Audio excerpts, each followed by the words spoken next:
se aproximassem. Ali encontrar um lugar ocupado, aleluia. Um lugar ocupado, onde não tem espaço. Sim, Jesus, nós queremos ouvir, Senhor. Aleluia.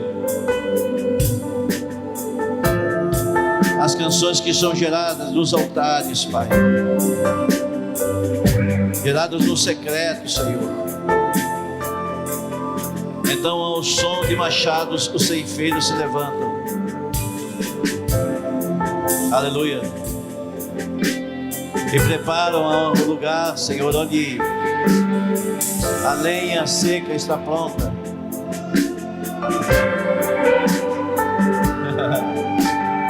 Oh, tem a lenha seca. Só a lenha seca será usada no altar do Senhor. Sim, Jesus. Só a lenha seca, o lugar que é preparado, Senhor, onde o profeta tem um destino. O profeta não vai em nenhum lugar, Senhor, que não seja demarcado pelo Senhor. Há um lugar específico, Senhor. Há um lugar específico, Jesus.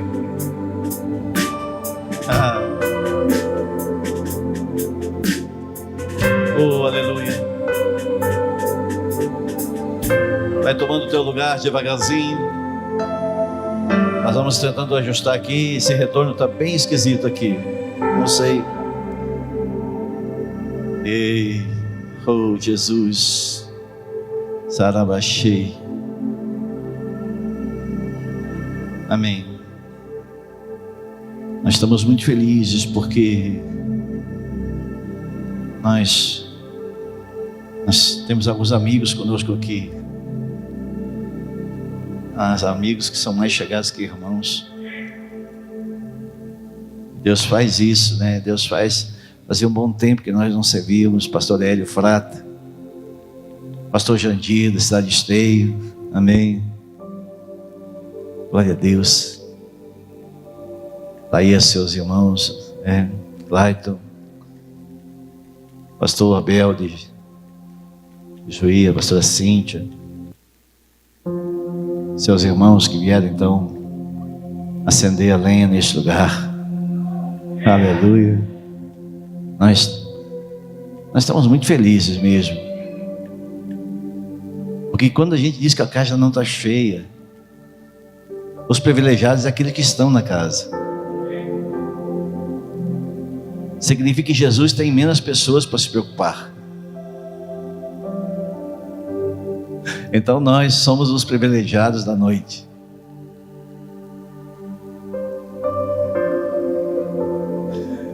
Jesus, coisa linda. Nós ouvimos realmente lenha selecionada. Profeticamente os irmãos construíram um altar e lascaram-lhe fogo ali. E é isso que nós imaginamos acontecer. Um certo dia, membros de um grupo de profetas disseram a Eliseu: vamos ver este lugar onde se reunimos, é pequeno demais?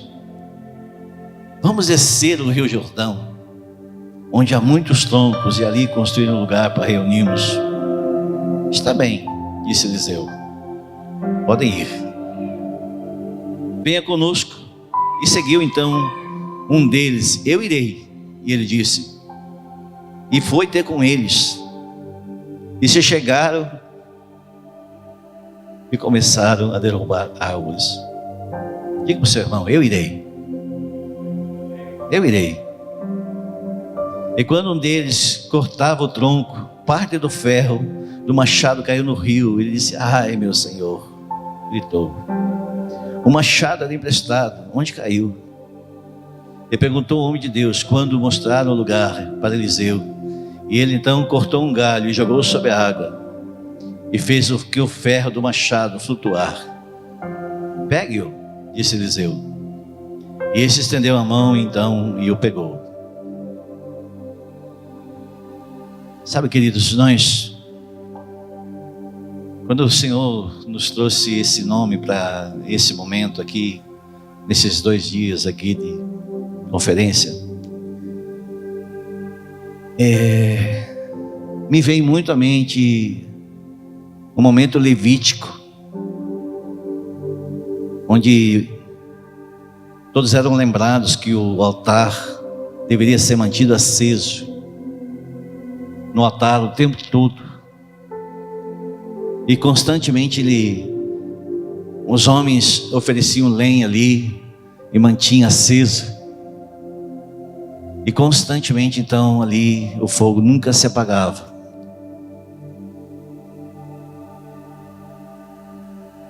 Esse é o papel do Levítico. Mas hoje, o altar que Deus quer manter aceso, ele já não é mais externo, ele é interno, é dentro de nós.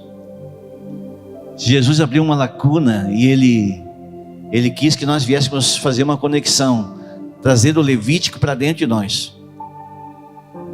Então, ao som dos machados, então, os ceifeiros fazem o papel de cortar lenha seca. O que são as lenhas secas? São aqueles que estão dispostos a se arrepender,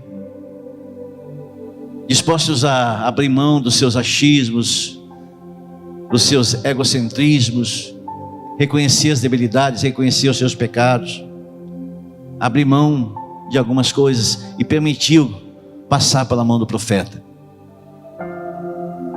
A estes existe uma promessa, diz o Senhor.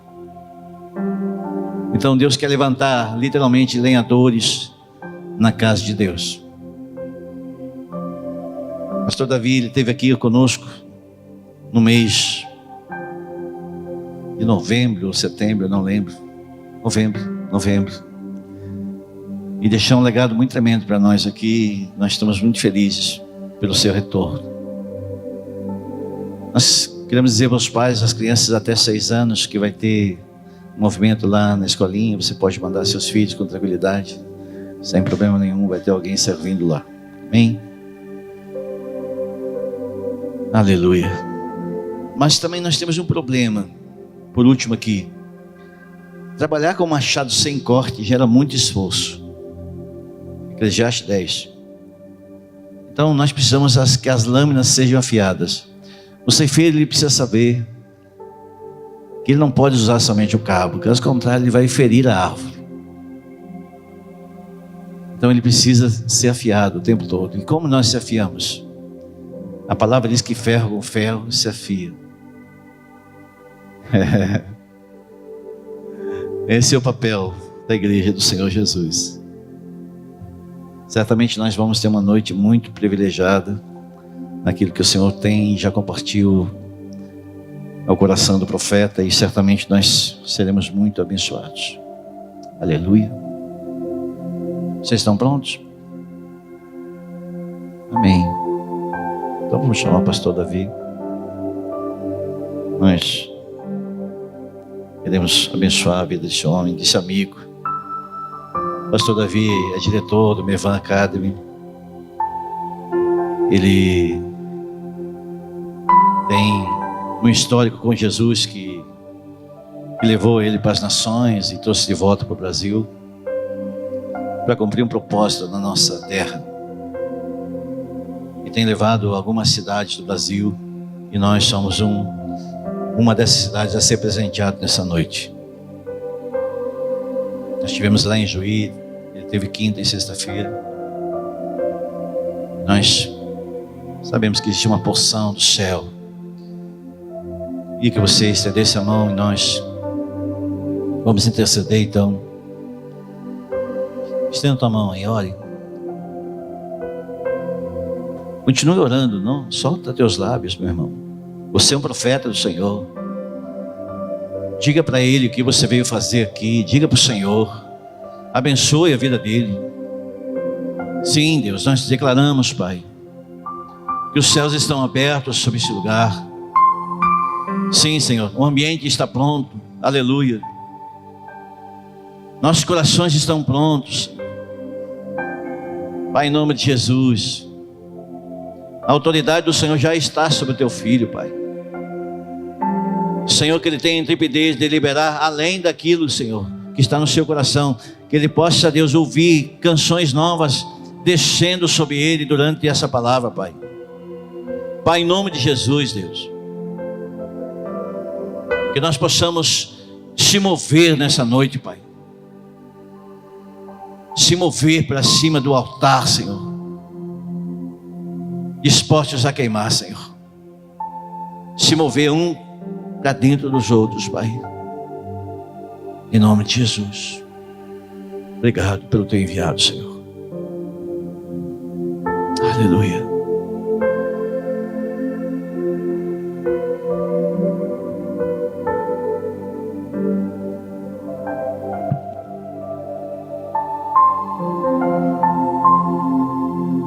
Boa noite, irmãos. Prazer poder estar aqui de novo. Muito bom poder servir os irmãos, poder rever alguns amigos. E é muito bom a gente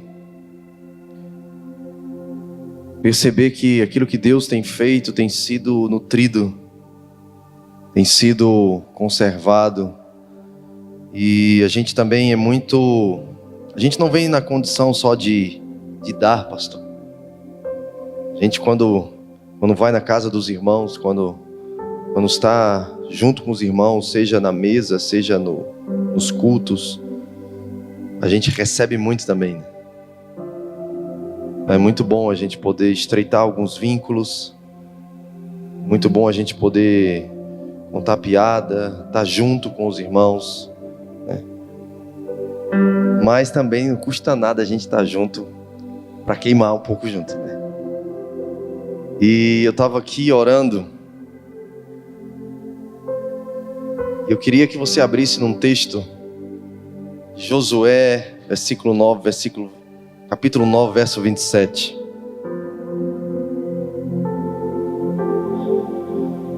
Foi muito bom estar em Juí esses dias ali e ver o que Deus está fazendo. Tem algo que o pastor Luiz tem dito esses dias, que igreja você não abre, igreja nasce, né? Igreja você não abre, igreja nasce. A gente tem visto uma igreja nascer ali em Juí.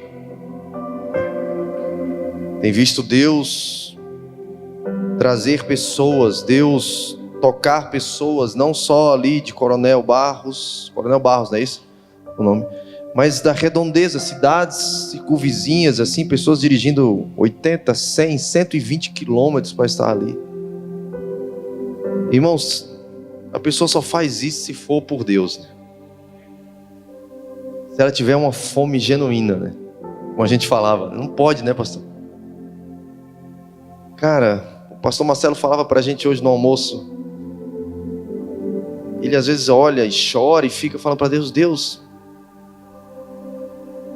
se não for o Senhor, se não for uma fome dessas pessoas por aquilo que Deus tem, não é por um culto,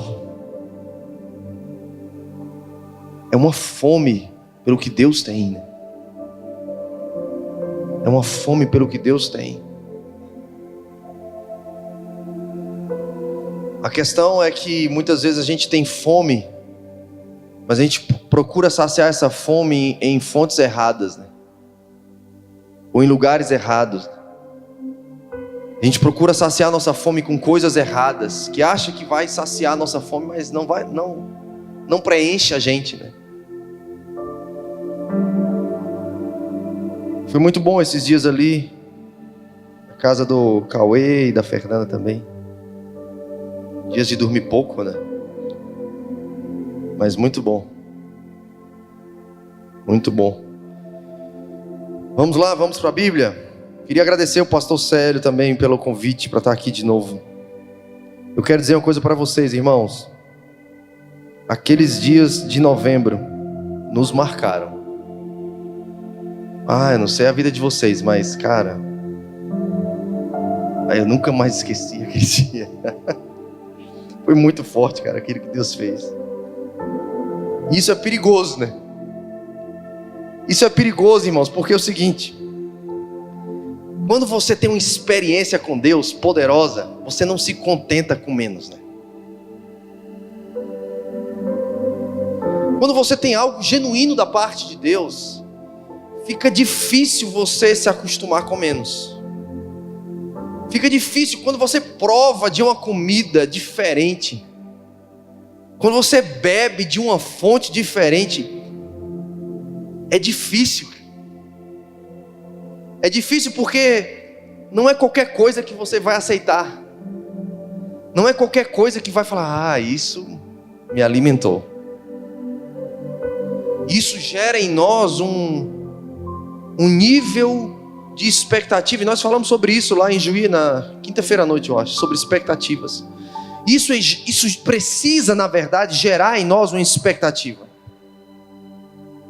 Porque a nossa vida com Deus, irmãos, a nossa vida com Deus, ela não pode ser como um museu, sabe? O museu é um lugar que vive de coisas do passado. Museu é onde você vai, você até admira obras, mas são coisas que falam de uma história, de um passado distante.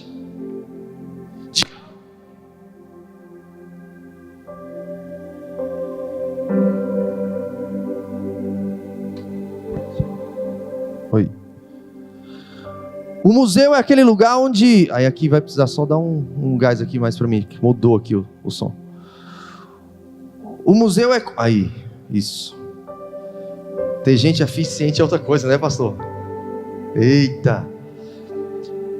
Mas, irmãos, a gente precisa gerar, a gente precisa ter, eu falava isso ontem à noite em Juí, a gente precisa ter disciplinas intencionais, atitudes intencionais nos nossos dias, na rotina do nosso dia, para que a gente não seja aquele crente que toda vida que você vai conversar com ele fala: há 10 anos atrás, quando eu me converti. Tá, amém, glória a Deus.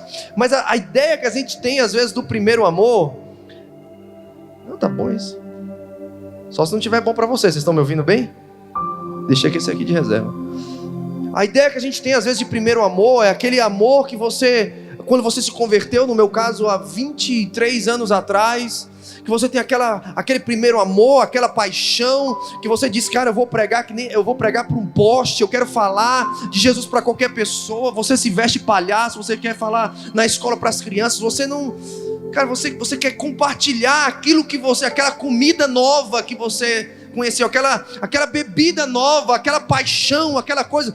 Mas parece que no meio do povo de Deus, essa ideia do primeiro amor é como sempre uma experiência remota do passado.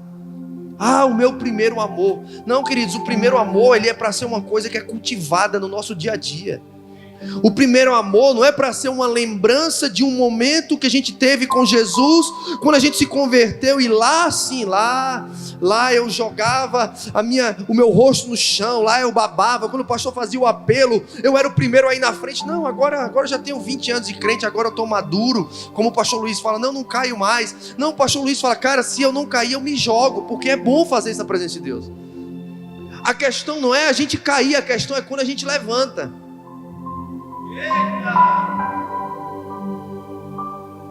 Eu lembro que no ano de 2000, em agosto de 2000, eu estava morando em Contagem, na base da Jocum, e teve ali um evento chamado Clínica Pastoral. Foi o primeiro evento realizado pela Jocum de Contagem, dessa natureza, a Clínica Pastoral. E eles trouxeram na época uns pregadores da Argentina, uns avivalistas da Argentina. Final da década de 90, começo do ano 2000, tinha aqueles movimentos de avivamento na Argentina, e tinha uns pregadores ali. E eu vim de uma denominação naquela época, eu estava na Jocum, que da onde eu tinha vindo, ninguém pregava sobre essas coisas do Espírito, sobre avivamento, sobre os dons do Espírito, sobre o enchimento do Espírito, sobre essa vida no fogo do Espírito, sobre esse prazer, essa fome pela palavra, sobre orar na madrugada, sobre subir o monte. Ninguém falava sobre essas coisas, ninguém me ensinava. E se tu está num ambiente onde ninguém te instrui, é difícil, irmãos. Você é salvo, você é cristão, mas tem muita coisa além. E eu lembro que eu ministrei aqui em novembro do ano passado sobre Atos 18, final de 18, começo de 19, quando Paulo chegou em Éfeso, ele viu um povo discipulado, mas limitado no seu discipulado, porque eles tinham sido discipulados por Apolo. E Apolo não conhecia das coisas profundas de Jesus e do Espírito. Então eu vinha de uma realidade, quando eu me deparei com uma ação do poder de Deus, com a manifestação dos dons do Espírito, eu lembro que eu corria, passou para debaixo da mesa lá, onde era o auditório da sala de aula, eu ia para debaixo da mesa, com medo. Quando os pastores vinham orar, impor as mãos sobre as pessoas, eu me escondia, porque eu não queria que o cara botasse a mão sobre mim. Eu falei, cara, esse cara vai botar a mão em mim, eu vou cair como aquele pessoal. O que é isso? Esse negócio é esquisito, é estranho. Mas aí eu fui convivendo com pessoas, as pessoas foram me mostrando na Bíblia. Eu fui sendo instruído, irmãos, eu fui sendo discipulado. Eu fui sendo ensinado a ouvir Deus na vida devocional diária. Eu fui sendo ensinado a memorizar versículos bíblicos. E aí depois de 6 meses que eu estava lá, teve um evento, clínica pastoral, e aí estavam aqueles avivalistas da Argentina, e os ministros de louvor, cara, aquela coisa de louco.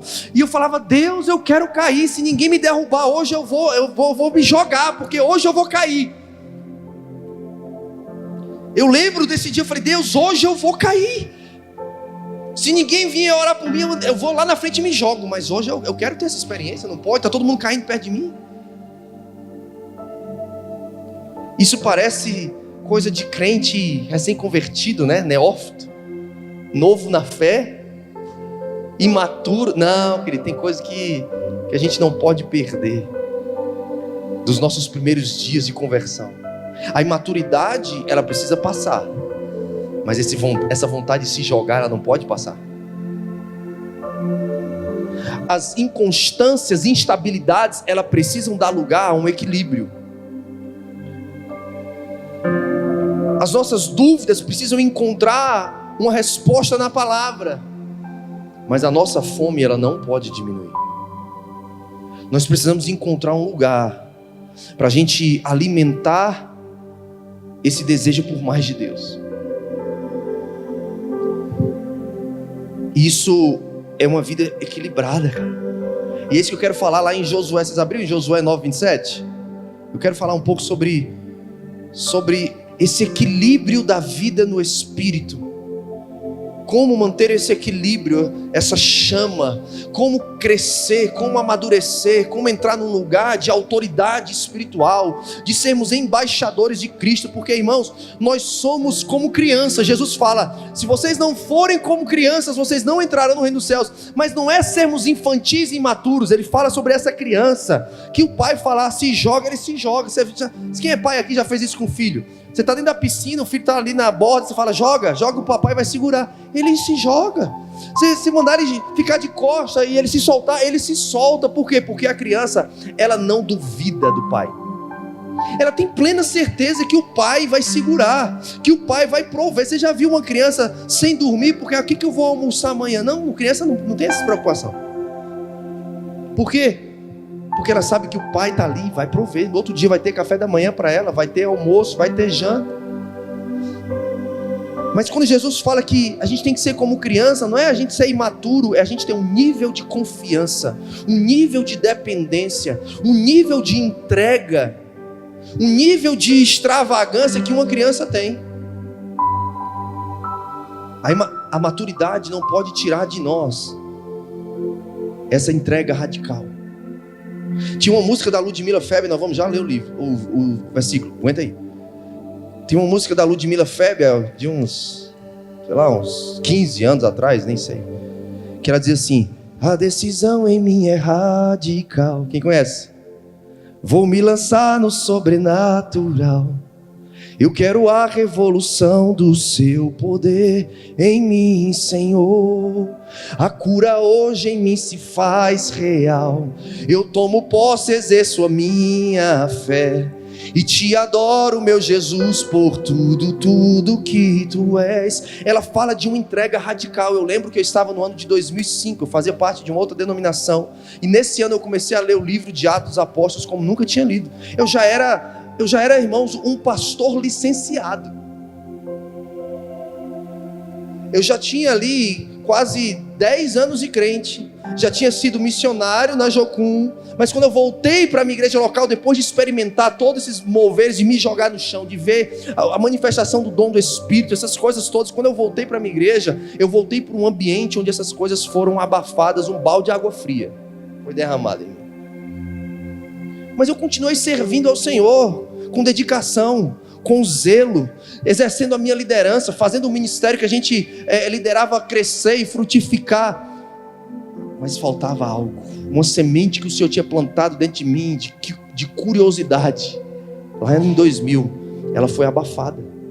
Mas quando eu e minha esposa começamos a orar nas madrugadas, no quartinho de oração da nossa casa, quando a gente começou a ler o livro de Atos, quando a gente descobriu que existia um lugar chamado Monte de Oração, irmãos. Você já foi orar no monte? Levanta a mão quem já foi orar. Quem não foi orar, você precisa orar um dia no monte. Não é misticismo. Não é. Não é. Sabe o que é? É a intencionalidade de buscar Deus no coletivo com pessoas que também querem mais de Deus. São lugares, são momentos que você prepara para Deus te visitar. E aí, irmãos, nós começamos a orar, nós começamos a ler o livro de Atos e a gente começou a se deparar. Cara, está faltando algo em nós. Não tem algo que a gente lê no livro de Atos, não vejo na minha vida, eu não vejo no ministério, eu não vejo na igreja onde eu congrego. Tem alguma coisa errada, tem alguma coisa diferente, está faltando algo. E esse algo não era algo, era uma pessoa. A gente precisava conhecer uma pessoa chamada Espírito Santo. A gente precisava aprender a buscar e a cultivar um relacionamento com a pessoa do Espírito Santo. Josué 9:27 vai dizer assim: naquele dia, vocês abriram?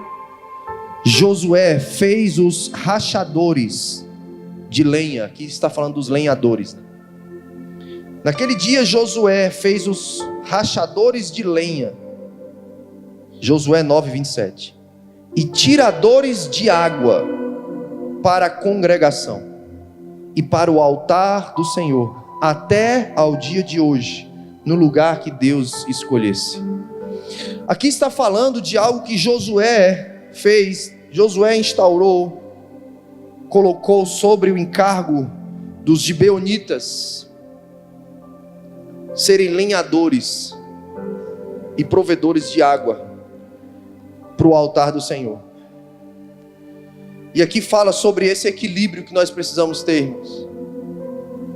Um equilíbrio que muitas vezes eu ouvia falar de que os presbiterianos, eles valorizam a palavra, né? Os batistas, os pentecostais, os assembleanos, os neopentecostais, eles valorizam a oração e o poder de Deus, o fogo. Já ouviram isso? Né? E aí o Senhor fala para nós aqui que nós precisamos sair desses extremos. Eu tinha um professor, Dr. Sidney Wellsbrook, 83 anos, ele dizia que quem só vê um extremo, muito provavelmente é porque está no outro. Nós precisamos estar num lugar de equilíbrio que a gente enxerga os dois extremos. E é isso aqui que a gente aprende com a liderança de Josué. Eu preciso levantar para a casa do Senhor homens que vão ser responsáveis para manter o fogo aceso, mas pessoas que vão trazer também a água. O fogo, na Bíblia, ele está relacionado com o Espírito Santo. Lá em Atos capítulo 2 diz que de repente, quando veio aquele vento impetuoso, línguas como de fogo. Eles vivenciaram em Atos 2 o que Jesus prometeu em Lucas 24:49, não saiam de Jerusalém até do alto venha o cumprimento da promessa que o Pai tem para vocês. Atos 1:8, ele vai falar: olha, vocês serão cheios do poder de Deus para serem minhas testemunhas. Jesus estava falando: olha, vocês vão receber um poder, e esse poder, o dunamis, que é um poder explosivo como de uma dinamite, de dentro para fora, e pega a geografia que nos cerca. Esse poder, quando ele veio em Atos 2, ele veio como língua de fogo. 1 Tessalonicenses capítulo 5, versículo 19, se você quiser anotar, Paulo vai dizer o seguinte: não apagueis o Espírito. Mais uma vez ele está relacionando fogo com o Espírito. Mateus, se eu não me engano, 3:11 vai falar que João Batista veio para batizar com água, mas viria um, queria batizar com o Espírito e com fogo. Deixa eu ver se é Mateus 3:11. Isso. Ele vos batizará com o Espírito Santo e com fogo. O fogo na Bíblia ele está relacionado à pessoa do Espírito. Mas há uma divisão na igreja de que uns valorizam o fogo, outros valorizam a palavra. Mas a Bíblia nos ensina que os lenhadores eles têm que valorizar o fogo e a palavra. Não é só o fogo. Porque quando você tem um lugar onde as pessoas só querem buscar o poder de Deus, você vê muita meninice. Muita. Eu até costumo dizer que é melhor estar num lugar que tem meninice do que num lugar onde tem incredulidade. Porque onde tem incredulidade, não há lugar para Deus agir. Nem Jesus fez milagres na sua cidade, porque ele falou, olha, eles não acreditavam. Eu até queria operar milagres, sinais, maravilhas, mas eles não acreditaram. Não havia fé no meio deles.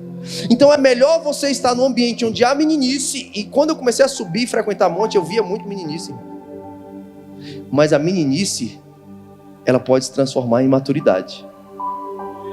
Agora a incredulidade é difícil, porque Deus não opera onde há corações endurecidos e soberbos. Esse Deus, ele o quê? Resiste. A imaturidade, ela até consegue chamar a atenção de Deus. É como se Deus olhasse e falasse, rapaz, olha a meninice que ele está fazendo, mas ele está me buscando. Olha a besteira que ele está fazendo, mas ele tem um coração sincero, cara. Agora aquele soberbo, aquele incrédulo, esse Deus fala, eu zelo pela minha palavra. Eu não sou um Deus de filhos prediletos, eu sou um Deus de princípios. E ele estabeleceu esse princípio. Então ele tem que zelar pela palavra dele. E aqui em Josué a gente aprende que não adianta ter o fogo sem o fundamento da palavra. Não adianta ter o fogo sem um embasamento bíblico. Porque as pessoas pensam, se a gente começar a estudar muito a Bíblia, a gente vai esfriar na fé. Quem disse isso, irmãos? Eu fui seminarista presbiteriano. E eu amo, sou grato a Deus pelos anos que eu passei na presbiteriana. Foi uma escola maravilhosa para mim. Mas lá eu ouvi muitas pessoas falando isso. Ou então pessoas que falavam, não vou para o seminário, porque se eu for para o seminário, eu vou acabar negando a fé. Aonde está escrito isso, queridos? Que quando você vai estudar e mergulhar mais na palavra, você vai esfriar na fé. Não, eu preciso cultivar o fogo do Espírito com o fundamento da palavra. Eu preciso aumentar o fogo, manter a lenha do altar, para que o fogo não pare de queimar. Mas eu preciso ter a palavra de Deus na minha vida, para que ela me dê fundamento, mas para que me ajude a andar no lugar, irmãos, de pureza, de estarmos limpos. João 15, versículo 3, você pode anotar, Jesus vai falar que nós somos limpos pela palavra. É a palavra que nos limpa. Lá em 1 Pedro 1:22 vai dizer que pela obediência da verdade, da palavra, nós somos purificados na nossa alma.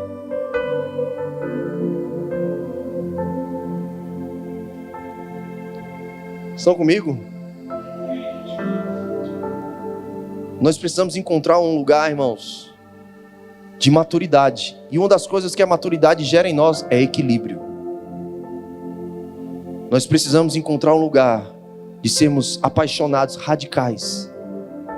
Tinha uma pregação do David Keelan de 2004, 2003, eu não lembro, que ele falava assim que decisões radicais produzem resultados sobrenaturais.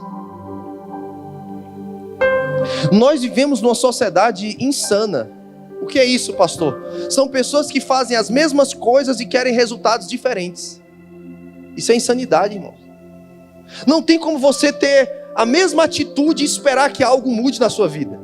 Não tem como você ter a mesma rotina e esperar algo novo da parte de Deus. Não tem como você ter o mesmo estilo de relacionamento com Deus e esperar uma visitação nova de Deus. Não tem como você querer mergulhar no profundo de Deus, numa vida de rompimento da sua fé, de experimentar algo sobrenatural, uma visitação poderosa de Deus na sua vida, se as suas decisões, se a sua rotina, ela não muda de um lugar da zona de conforto para um lugar de decisões extravagantes, para um lugar de decisões radicais. Não tem porquê, porque isso é insanidade. O meu sogro falava isso. Pessoas que fazem as mesmas coisas esperando resultados diferentes. Não tem como, irmãos. Não tem como. Eu não leio a Bíblia, eu não oro na madrugada. E na madrugada a gente tem brincado lá em Juí, né? Porque por que orar na madrugada? Eu aprendi, orar na madrugada a fila é mais curta. A maioria dos crentes está dormindo. Aí tinha uma época que eu botava o alarme, eu e minha esposa, 3h45 da manhã.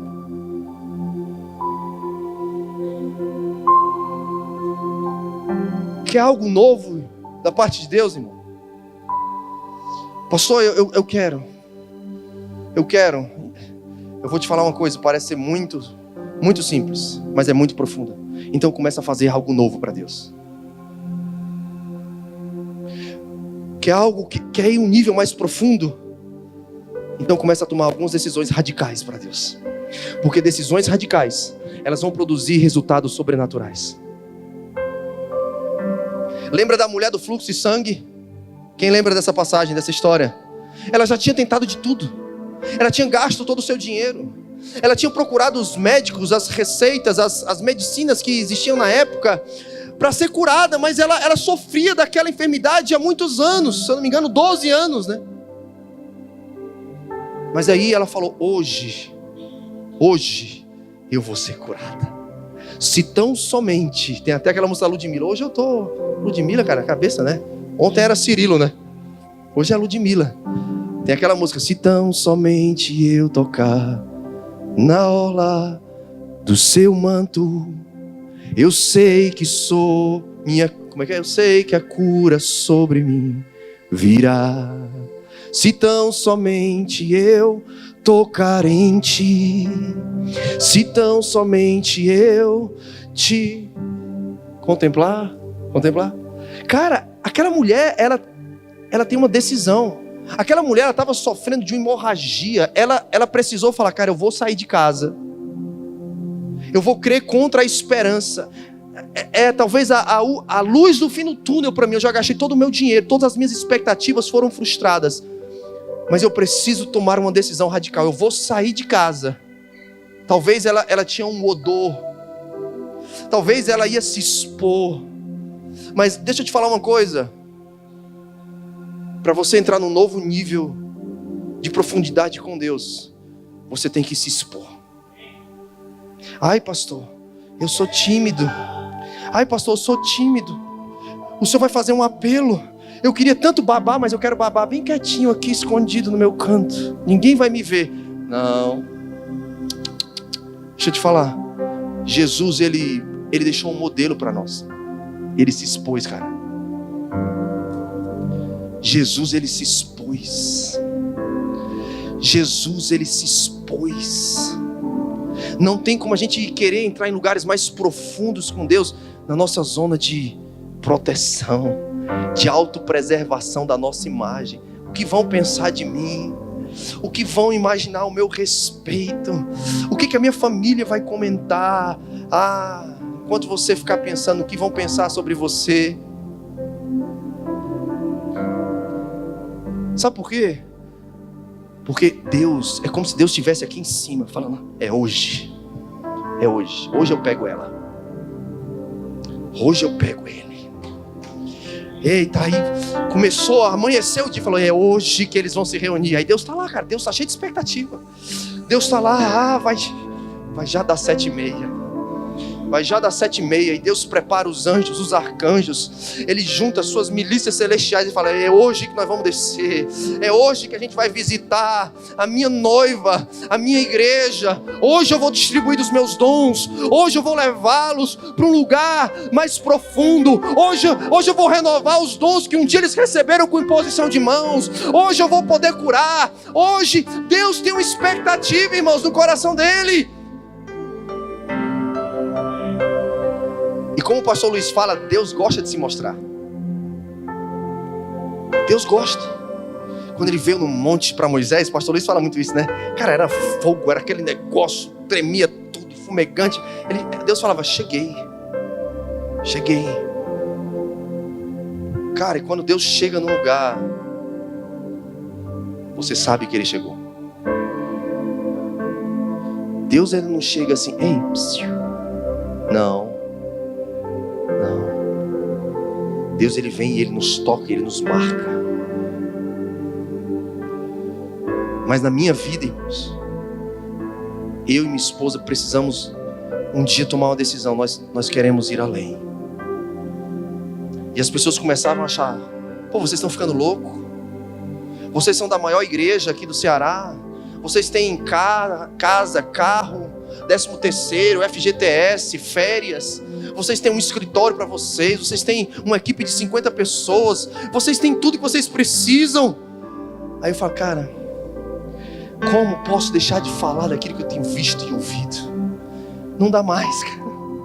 Sabe quando os fariseus, líderes religiosos, chegaram para Pedro, para João e falavam: olha, vocês, eu vou soltar vocês. Atos 4. Depois que o coxo é curado ali diante da Porta Formosa, ele fala: eu vou até soltar vocês, mas vocês não podem mais ensinar e falar do nome de Jesus.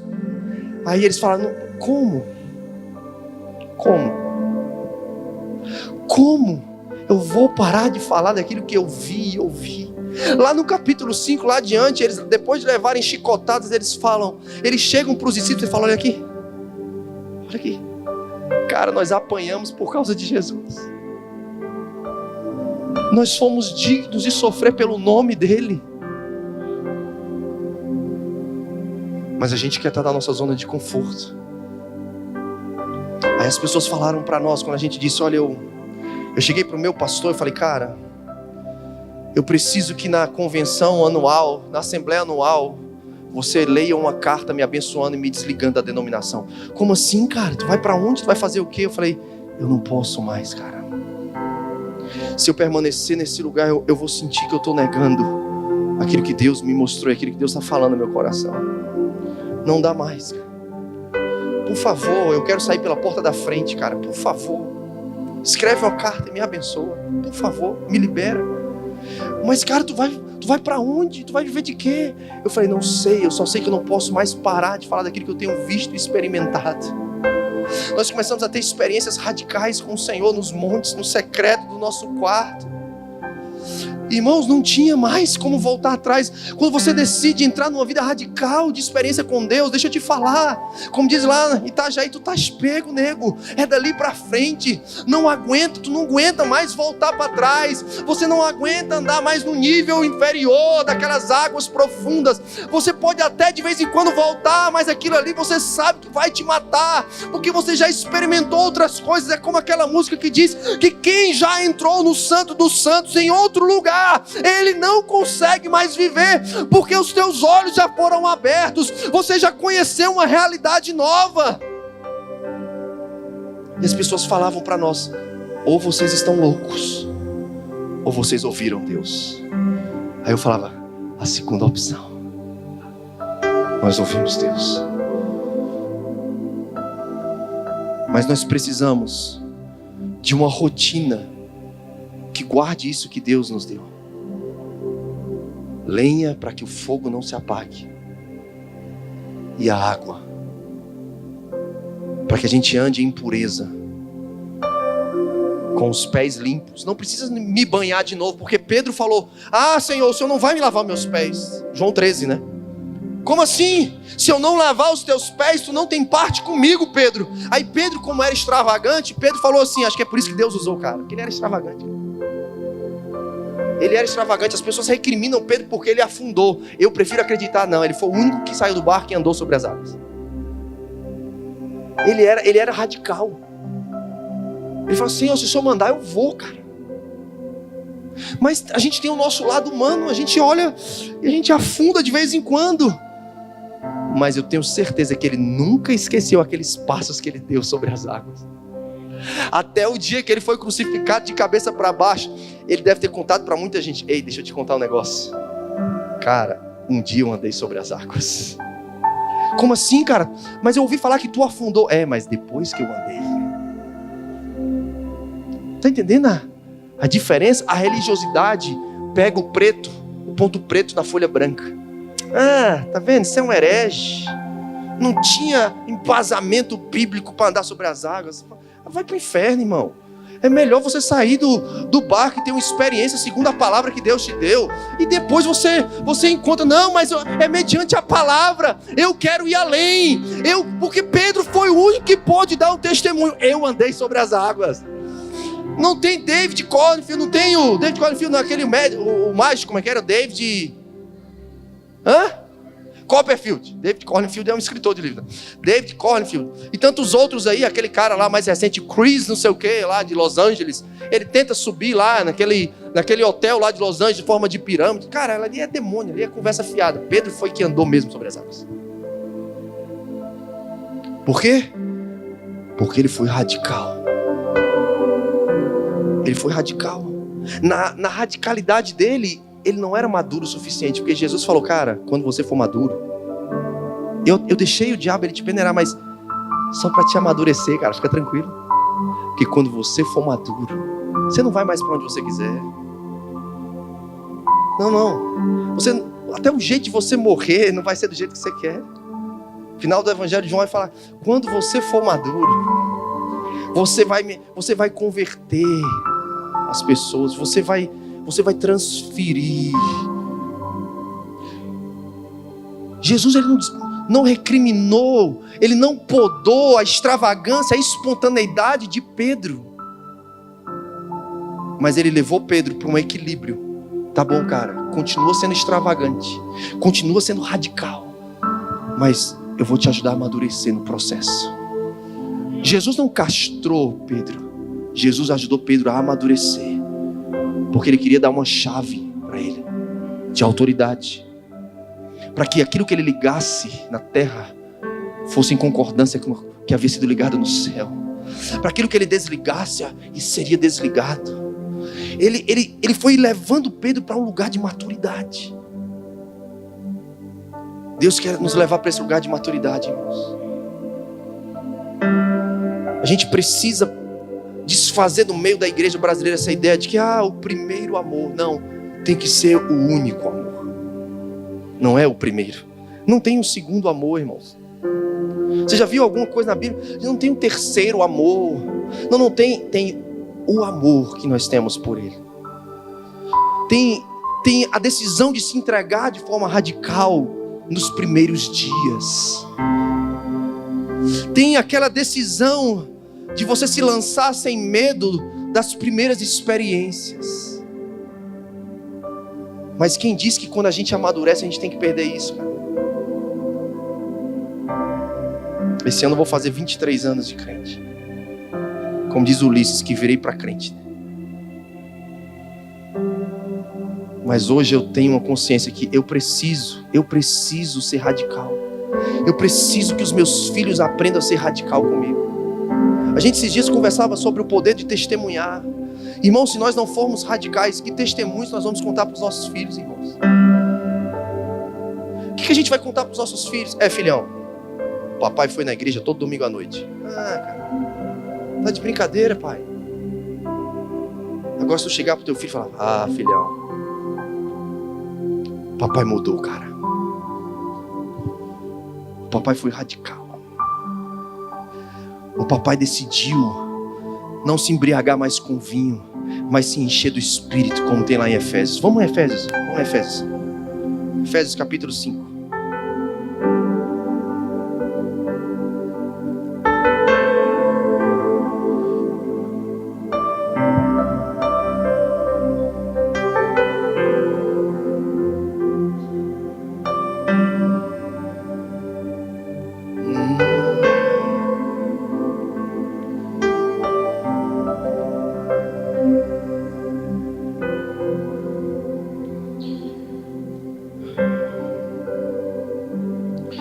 partir do versículo 3 até o versículo 13, vai falar sobre a questão do fruto da luz, as obras das trevas, que antes nós éramos das trevas, agora nós somos da luz e devemos andar como filhos da luz. Devemos deixar de ter alguns tipos de comportamentos no nosso meio, no meio da igreja local, nos nossos relacionamentos. Não falar conversações torpes, palavras vãs ou chocarrices, coisas inconvenientes. Ele fala sobre a impureza, sobre o ser avarento, o ser idólatra. Ele vai falando que isso não pode mais fazer parte do nosso estilo de vida, porque nós não somos mais daqueles que estão nas trevas, nós somos filhos da luz. Mas aí no versículo 13, 14, ele diz: pelo que diz, desperta, ó tu que dormes. Ele está falando para crente. Desperta, ó tu que dormes. Levanta-te de entre os mortos e Cristo te iluminará. Portanto, vede prudentemente como andais, não como nécios, ou seja, ignorantes, e sim como sábios, remindo o tempo, ou seja, aproveitando as oportunidades, porque os dias são maus. Por esta razão, não vos torneis insensatos, mas procurai compreender qual a vontade do Senhor. Não vos embriagueis com vinho, no qual há dissolução, mas enchei-vos do Espírito, falando entre vós com salmos, entoando e louvando de coração ao Senhor com hinos e cânticos espirituais, dando sempre graças por tudo a nosso Deus e Pai, em nome do nosso Senhor Jesus Cristo, sujeitando. Aí começam as evidências de alguém que é cheio do Espírito, porque ele começa a falar o seguinte: olha, os dias são maus, desperta você que está dormindo o sono de uma vida fria, você que esmureceu na fé, você que está na apatia, na insensibilidade. Desperta, levanta-te, resplandece, que a luz de Cristo brilhe através de você. Por quê? Porque os dias são maus, e porque os dias são maus, nós temos que estar num estado de prontidão. Nós não podemos andar como ignorantes, imprudentes. Nós não podemos, ele vai falar, ser ignorantes ou não conhecedores da vontade do Senhor para nós. Nós não podemos andar iludidos, sem consciência. Nós precisamos estar sóbrios e não bebendo vinho onde há dissolução. Tira de nós a consciência, tira de nós a razão, tira de nós o entendimento. Ele diz: olha, vocês precisam, porque os dias são maus, para vocês não andarem sábios, como não sábios, ignorantes, nécios. Vocês precisam de algo, vocês precisam ser cheios do Espírito, porque alguém que é cheio do Espírito, ele desperta do sono espiritual. Alguém que é cheio do Espírito, ele anda como sábio e não como ignorante. Alguém que é cheio do Espírito, ele vai remir o tempo, ele vai ter sabedoria para contar os seus dias, como diz o salmista. Ele vai aproveitar as oportunidades. Alguém que é cheio do Espírito, quando ele se perceber diante de uma oportunidade de falar de Jesus, de orar por um enfermo, de fazer algo, de fazer a diferença, de ser influente, ele vai estar num estado de prontidão e ele vai fazer a diferença. Mas um crente que está dormindo, que não está brilhando a luz de Cristo, ele é aquele crente 007, ninguém sabe, ele é um agente secreto, ninguém sabe que ele é crente. Ele não fala, ele não tem a paixão de falar de Jesus para ninguém, ele não tem a ousadia de impor as mãos sobre ninguém. Talvez a maior ousadia que ele vai ter é de ligar para o pastor Célio: pastor Célio, tem um problema aqui, vem orar com fulano. Não, irmãos, ora você, põe a mão você, expulsa você, fala você, vai você, irmão. Por quê? Porque no capítulo anterior de Efésios 5 vai dizer Efésios 4: há um só Deus, um só Senhor, uma só fé, um só batismo, um Espírito, um só Pai que está em todos e age por meio de todos. O mesmo Espírito que está dentro de mim, está dentro de você. O mesmo Espírito que está dentro do pastor Célio, do pastor Luiz, que estava dentro de John Wesley, de Billy Graham, de William Seymour, de Charles Parham, de Atos da Apóstola, aqui em Paulo, Pedro, João. O mesmo Espírito que ressuscitou Jesus dentre os mortos, Ele nos encherá e nos vivificará, e Ele derramará os seus dons sobre nós, e Ele nos fará vasos de honra, utensílios preparados para toda boa obra nas mãos do Senhor. Mas sermos utensílios preparados para toda boa obra é um estado de prontidão. Eu quero. Lucas 11 vai falar: pedi e se-vos-á, buscai e encontrareis, batei e abrir-se-vos-á, porque todo o que pede recebe, todo o que busca encontra, todo o que bate a porta será aberta. Porque acaso se os vossos filhos pedirem pão, vocês vão dar pedra? Ou se eles pedirem peixe, vocês vão dar escorpiões? Vós que sois maus, sabeis dar coisas boas para os vossos filhos, quanto mais o vosso Pai Celestial não vos dará do seu Espírito. Jesus está dizendo em Lucas 11, ensinando os discípulos a orar, ensinando os discípulos a importunar o Senhor em oração, não com listinha de pedido medíocre. Está aqui a minha conta de luz. Não, irmão, eu sei que isso é importante, eu pago conta de luz, eu pago cartão de crédito, eu tenho que pagar a escola dos meus 2 filhos, eles estudavam na prefeitura, saíram agora, estão na escola particular. Irmãos, todo dia 10 do mês é um milagre, irmãos. Eu sei o que é a rotina do dia a dia, mas nós não podemos ter uma vida com Deus só de apresentar os nossos pedidozinhos. Ou eu acredito no que Mateus 6,33 diz, que buscai em primeiro lugar o reino de Deus e a sua justiça, e as demais coisas vos serão acrescentadas. Eu não estou dizendo que agora você vai cruzar os braços, vai ficar só orando e jejuando. Não, isso é ser vagabundo. Eu estou falando o seguinte, que você vai fazer o que você tem que fazer, mas você tem que ser alguém cheio do Espírito. Eu não estou dizendo que também que não tem aquele que fica só orando e jejuando. Tem uns que são chamados, está lá no IHOP, tem um bocado. Mas não é todo mundo, irmãos. Não é todo mundo. Mas a nossa vida diária, a nossa rotina, o ter que pagar contas, ele não pode ser uma justificativa. Dizer, pastor, não tenho tempo para orar.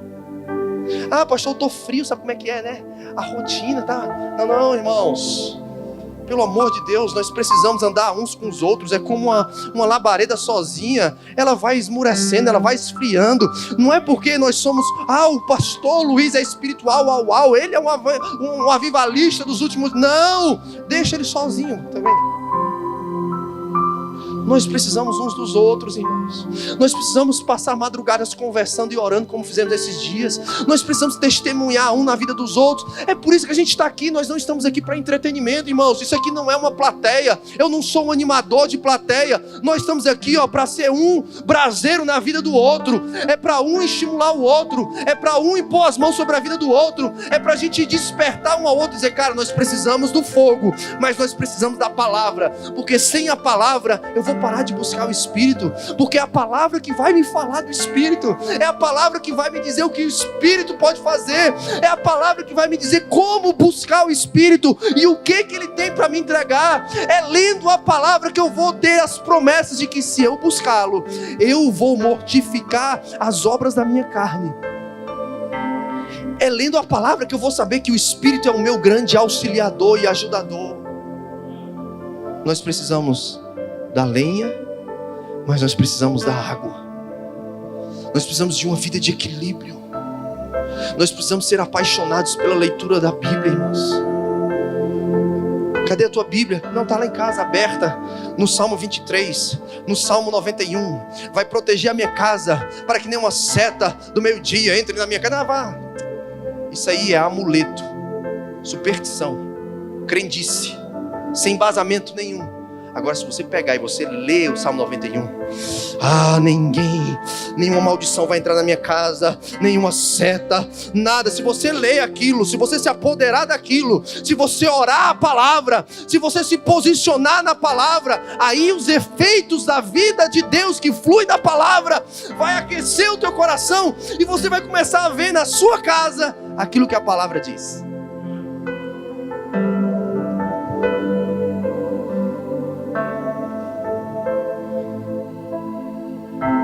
Mas nós precisamos tomar uma decisão, irmãos. Nós precisamos tomar uma decisão. Nós precisamos tomar uma decisão. E deixa eu te falar, é a decisão mais difícil. Porque fácil é a gente continuar com a nossa vida normal e nossa rotina normal. Fácil é a gente ser um crente frequentador, pode ser até um crente assíduo. Ah, pastor, não falta um culto, cara. Tá, e aí? Não estou falando de frequentar culto, irmãos. Eu estou falando de você acabar o culto e você, cara, vamos orar um pouquinho, madrugada. Vamos se juntar um pouquinho lá em casa. O que Deus está falando contigo? Quando foi a última vez que Deus falou contigo? Fala para mim.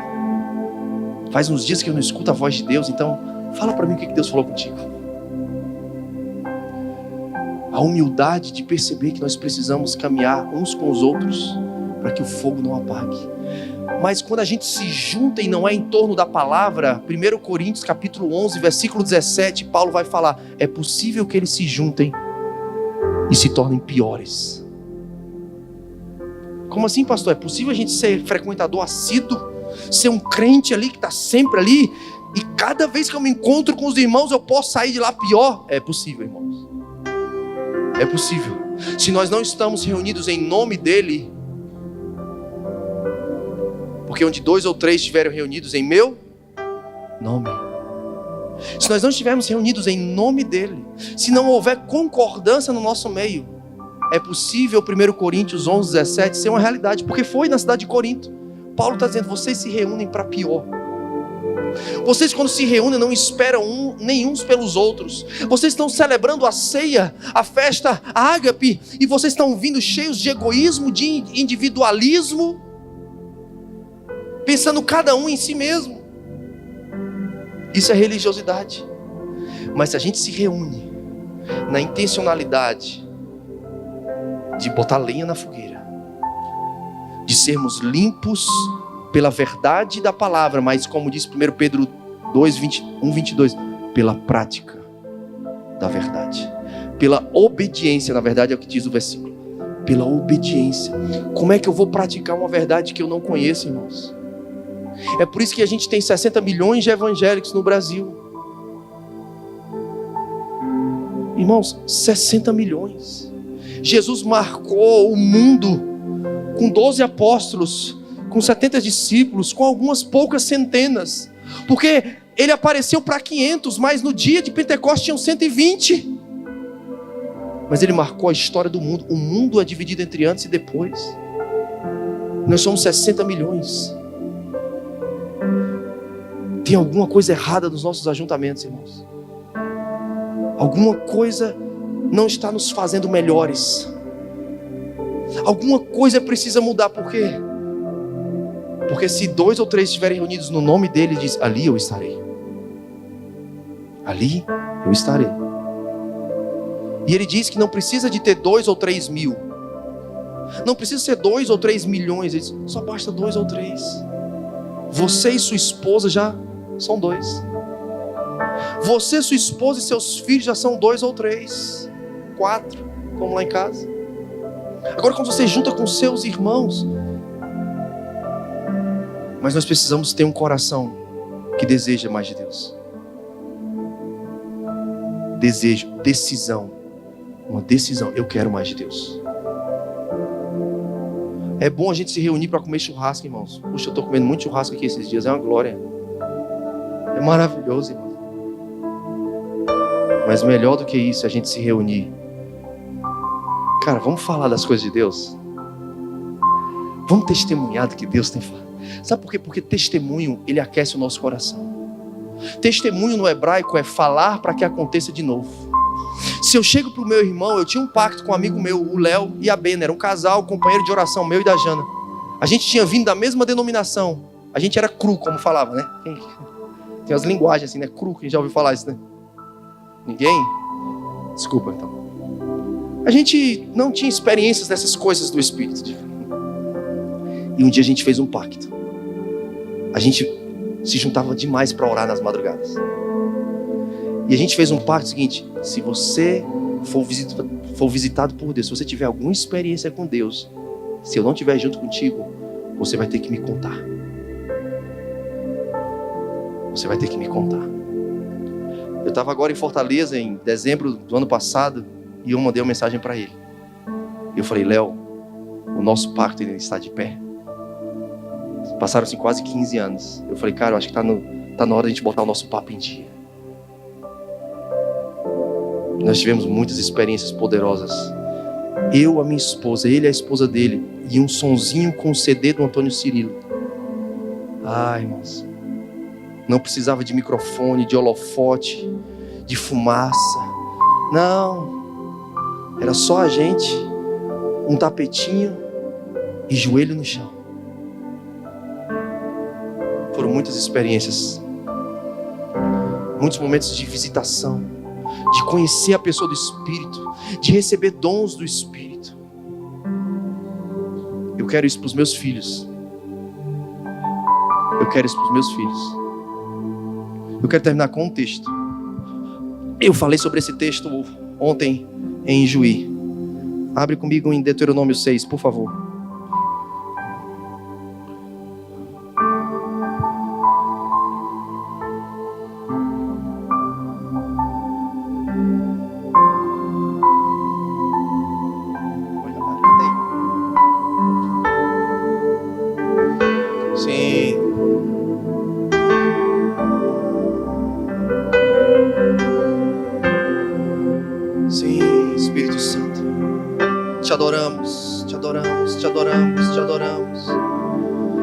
Te desejamos.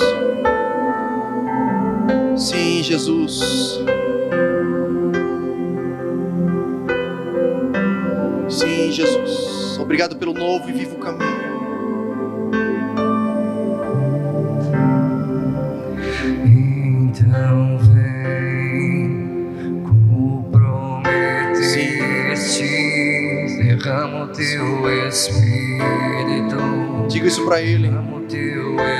Se o Senhor prometeu, eu quero para mim. Então vem. Se é uma promessa para os meus dias, para os meus filhos, para os filhos dos meus filhos, eu quero. Derrama o teu Espírito, derrama o teu Espírito. Então vem, como prometestes, derrama o teu Espírito. Derrama o teu Espírito.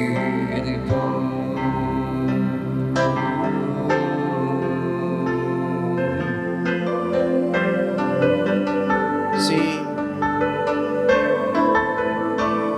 Sim, Deus, eu confio na tua habilidade de cumprir as tuas promessas, Senhor. Nós estamos aqui reunidos em torno do nome de Jesus, em torno da palavra que o Senhor diz: eu prometo, derramarei do meu Espírito sobre toda a carne, os vossos filhos profetizarão. Sim, Deus, eu quero ver os meus filhos profetizando, Senhor. Eu quero ver a Cleo falando do Senhor. Eu quero ver o Rafael orando em línguas. Eu quero ver o Rafael impondo as mãos sobre os enfermos e manifestando o seu nome. Jeová Rafá é o Deus que ainda cura hoje. Sim.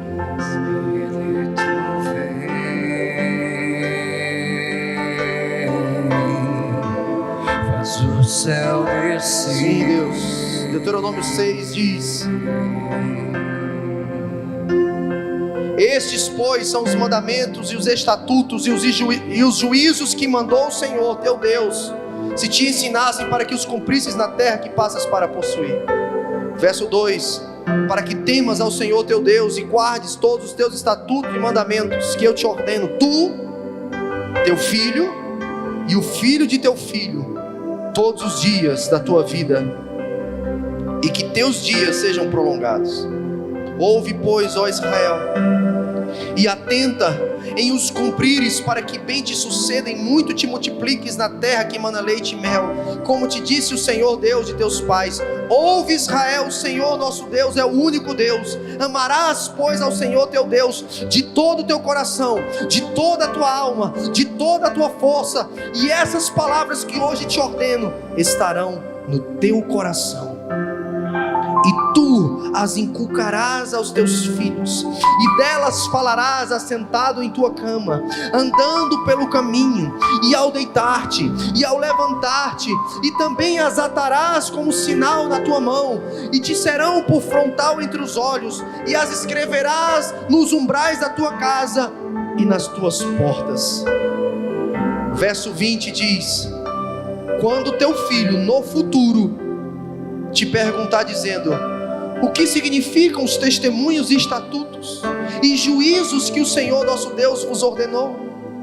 Então dirás a teu filho: éramos servos de Faraó no Egito, porém o Senhor de lá nos tirou com poderosa mão. Aos nossos olhos fez o Senhor sinais e maravilhas, grandes e terríveis, contra o Egito e contra Faraó e toda a sua casa.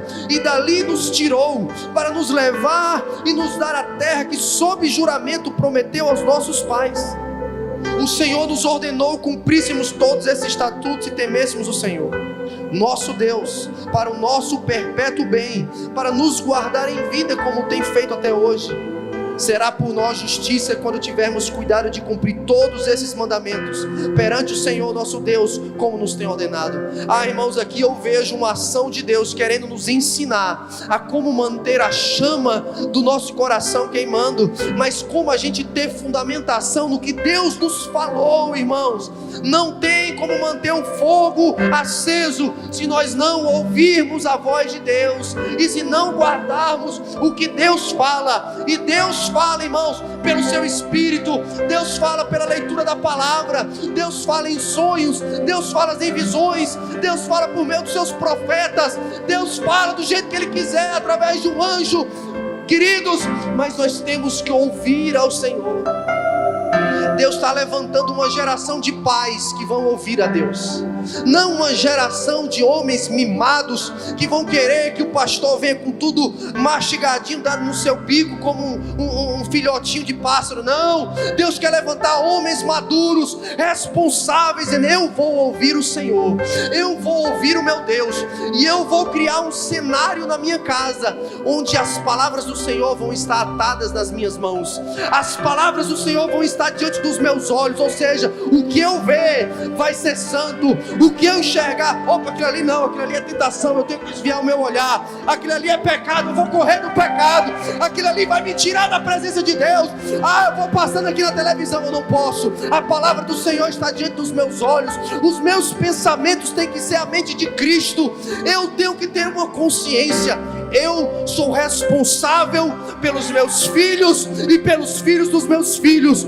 O que eu faço hoje vai tocar minha esposa, vai tocar minha vida, mas vai tocar minha descendência.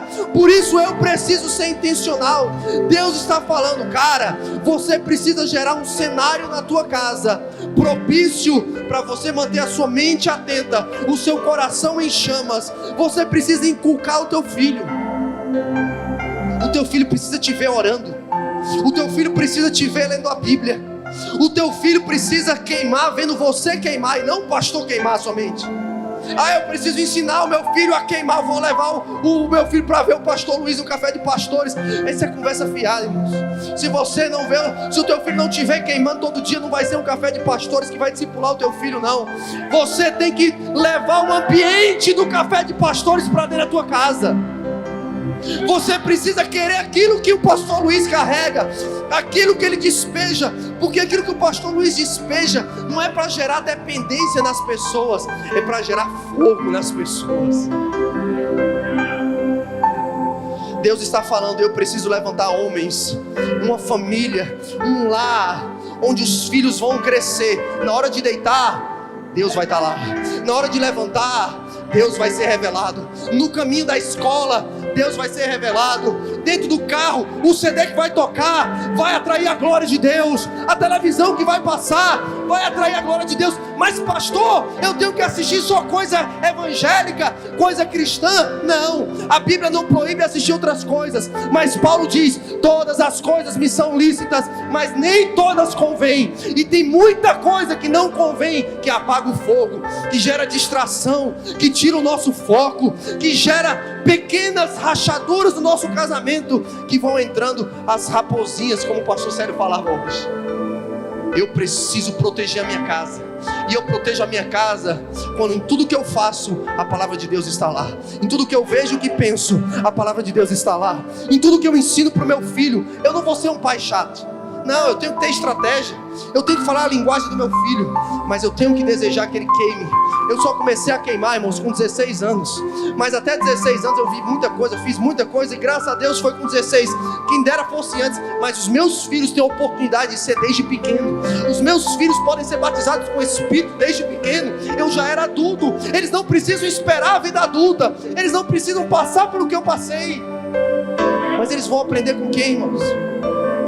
Com o pastor Clava? Não, comigo. O pastor Clava é meu parceiro, talvez durante 2 horas na semana, no domingo à noite. O resto, comigo, ó. A responsabilidade está nos meus ombros. Nos meus ombros. Eu tenho que ser o lenhador da minha casa, eu tenho que ir lá trazer o fogo e a água. Eles têm que aprender a amar a palavra, porque eu amo a palavra. Mas tem momentos que eles falam: pai, eu falava isso aqui ontem. Os meus filhos sabem, eles acordam, eles só podem assistir TV depois que eles fazem um devocional. A Cleo tem 8 e o Rafael tem 4. Aí eles correm, pegam o devocional e falam: pai, vamos fazer o devocional, pai. Por quê? Porque eles são cheios do Espírito? Não, porque eles querem assistir TV. Só por isso. Mas o versículo 20 diz que vai chegar um dia no futuro que eles vão perguntar: pai, cara, me explica essa parada aqui. Eu estou fazendo devocional aqui, me explica isso aqui. Mas se ele não tiver o hábito de ouvir Deus, de fazer o devocional, quando ele tiver com 18 anos, eu vou falar: filhão, vai fazer devocional. Ele vai falar: ô velho, tô saindo, cara, daqui a pouco eu volto aí. Não podemos perder o tempo de inculcar nessa geração as disciplinas espirituais, para que quando eles crescerem, eles ouçam a nossa experiência. Porque o que diz o versículo 21? O filho pergunta: pai, me explica. Ei, me explica. Eu falei para o pastor Luiz esses dias, nós estávamos numa reunião lá na igreja, eu falei: pastor, Deus está dizendo que Ele está transicionando o Mevan. O Mevan fez 18 anos de idade agora esse ano, fevereiro passado. Deus está colocando o Mevan num lugar agora de não só mais despertar as pessoas, mas nós vamos começar a nos movimentar no Brasil e fora do Brasil, nas nações, para um tempo de dar razão da nossa fé. Os nossos filhos que já temos e o que estamos gerando, eles vão voltar para nós e vão dizer: o que significa isso? Isso é uma oportunidade de a gente falar: ó, a mão poderosa de Deus me tirou do Egito. Filho, senta aí, cara, que eu vou te contar sinais, prodígios e maravilhas que eu vi no monte. Eu passei por um mar morto, Deus abriu, cara. Veio água da rocha. Deixa eu te contar a história das 10 pragas.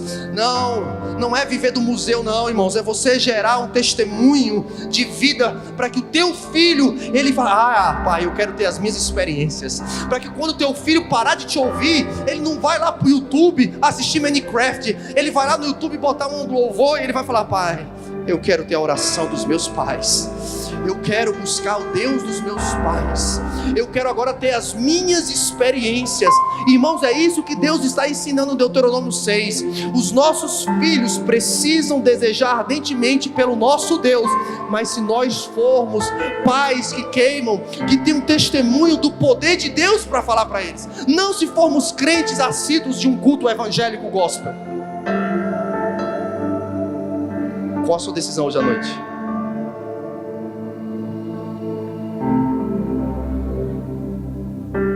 A decisão em mim, ela é radical.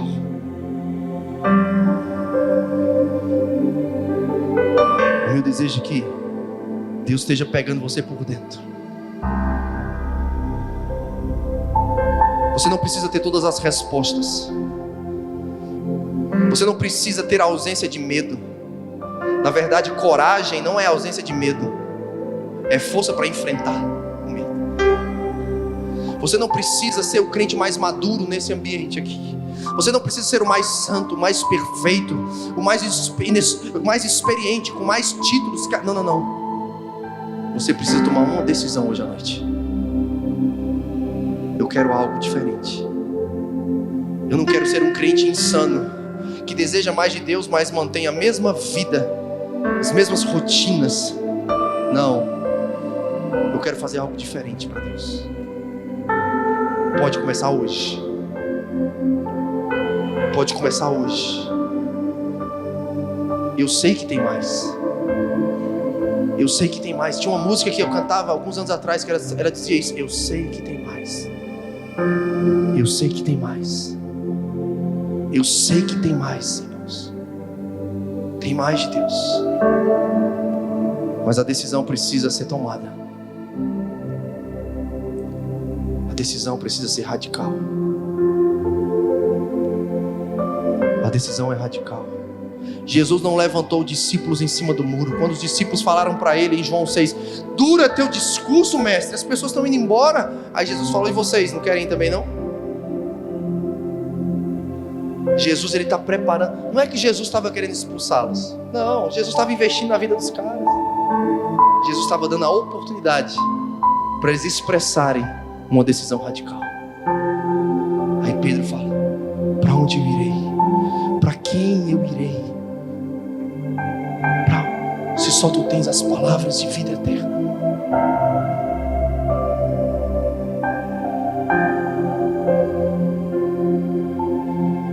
Nós não estamos num monte,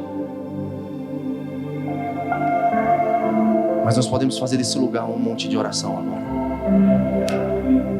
Amém? Eu quero te convidar a você agora juntar todas as suas forças e expectativas. Se você precisa de cura, junte todas as suas expectativas e diga: hoje eu vou sair daqui curado. Se você precisa de uma visitação de Deus, se você deseja ouvir a voz de Deus, se você, como um dia, numa quinta-feira à tarde, no ano de 1998, eu estava no telefone com uma amiga minha, a Marília, e eu falei: Marília, o que é aquele negócio naquelas reuniões que o pessoal apaga a luz e um pastor começa a se levantar e falar um negócio que eu não entendo, e ele começa a liberar a palavra para as pessoas? Ela falou: Davi, aquele ali é um homem de Deus quando é usado em profecia, é Deus falando pela boca dele. Aí naquela quinta-feira à tarde eu desliguei o telefone e falei: Deus, se é o Senhor mesmo, o que a Marília falou, hoje, fala comigo. Aí eu fui para a reunião. Vocês já sabem a história final, né? Eu fui para a reunião, o pastor apagou as luzes, os irmãos começaram a adorar. Daqui a pouco veio o pastor Valtinho na minha direção. Aí ele começou a ser boca de Deus. Ele falou: filho, hoje à tarde tu pedistes uma prova, sou eu mesmo que falo contigo.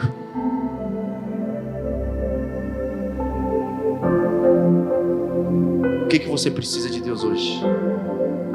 Você quer ouvir a voz de Deus? Pede. Você quer ir mais profundo? Então, por favor, faz alguma coisa. Hebreus 11:6 diz que aquele que crê que Deus existe e está bem perto e se aproxima dele, para esses Deus se torna o galardoador. Galardoador significa recompensador. A recompensa é para aquele que se aproxima crendo que ele existe. Vamos orar. Sim. O cenário está pronto, Espírito Santo. Os corações, Espírito Santo, estão prontos. Sim.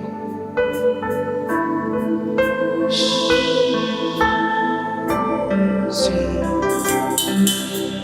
Sim. Sim, Senhor.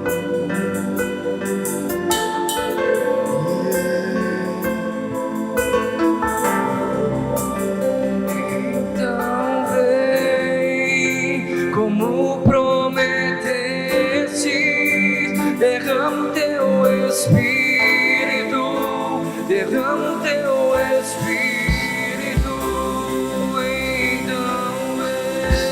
Vem, vem, vem, vem, vem. Prometeste, É. derrama o teu Espírito. Sim. Derrama o teu Espírito. Decisões radicais são tomadas nessa noite, Deus. Espírito vem,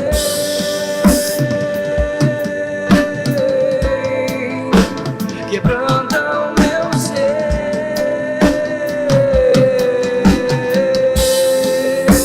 Espírito vem, faz o céu descer.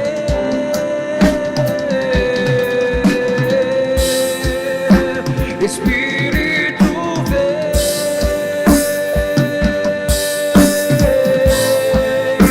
quebranta o meu ser. Você que deseja orar em línguas, peça isso ao Senhor.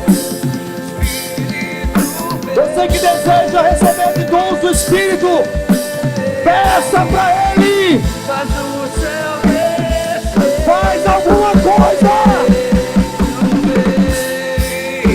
Como prometestes, derrama o teu Espírito. Derrama o teu Espírito.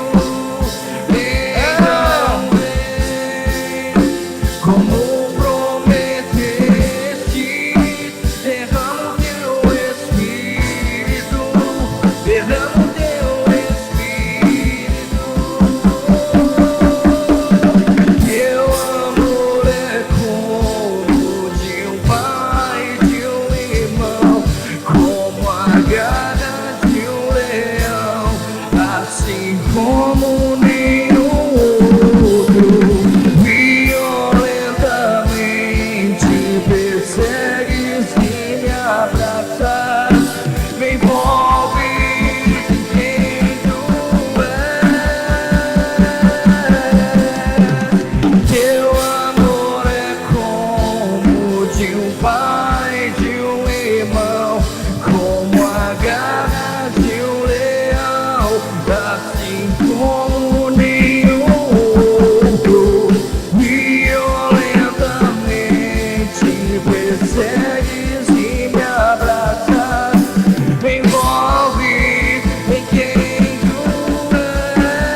nunca dorme, o fogo nunca apaga,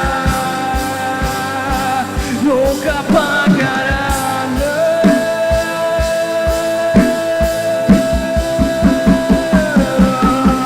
Deus nunca dorme, Deus nunca é vencido, nunca é vencido, nunca é vencido, não. O fogo nunca dorme, o fogo nunca apaga, nunca apagará, não, nunca apagará, não. O meu Deus é matador, meu Deus nunca é vencido, nunca é vencido, não, nunca é vencido, não. O fogo nunca dorme, o fogo nunca apaga, nunca apagará, não, nunca apagará, não. Pois o meu Deus nunca dorme, o meu Deus nunca é vencido, o meu Deus nunca é vencido,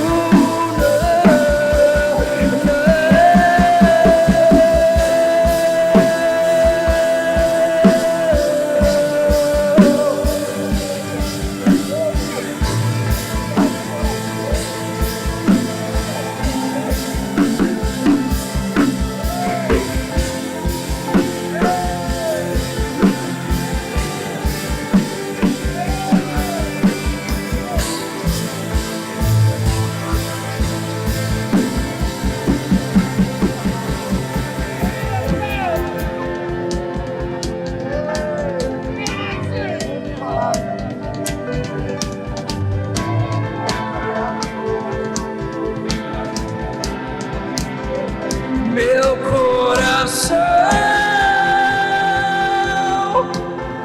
queima por ti,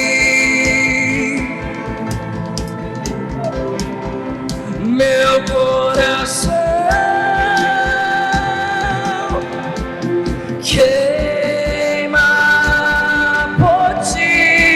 queima por ti.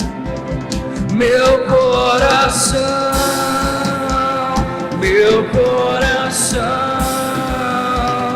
queima por ti.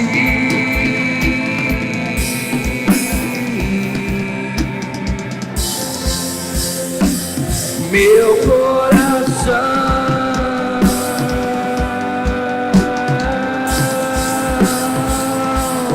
queima por ti. Meu coração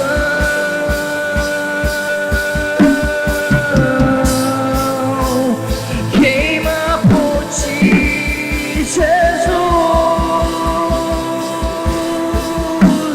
Meu coração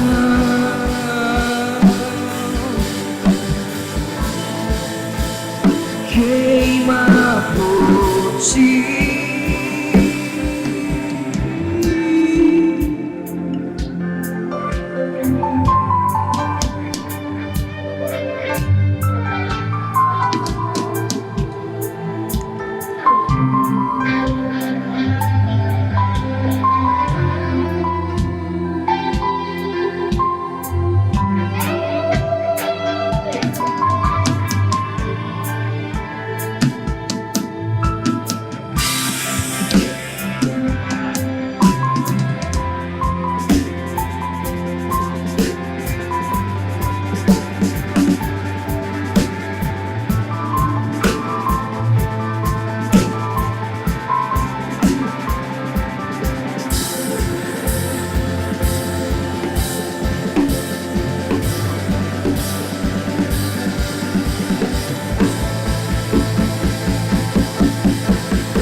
Anjos e homens exaltam o Rei da Glória num ambiente de glória, num ambiente de glória.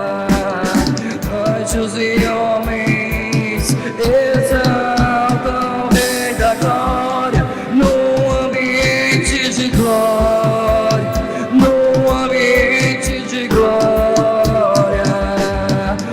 Anjos e homens exaltam o Rei da Glória num ambiente de glória, num ambiente de glória. Anjos e homens exaltam o Rei da Glória.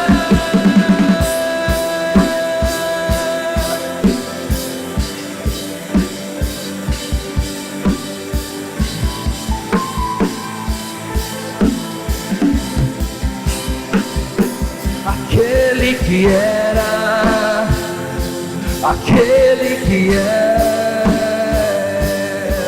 e que há de vir, e que há de vir. Aquele que era, aquele que é e que há de vir. Aquele que era, aquele que é e que há de vir. Aquele que era, aquele que é e que há de vir, e que há de vir, e que há de vir.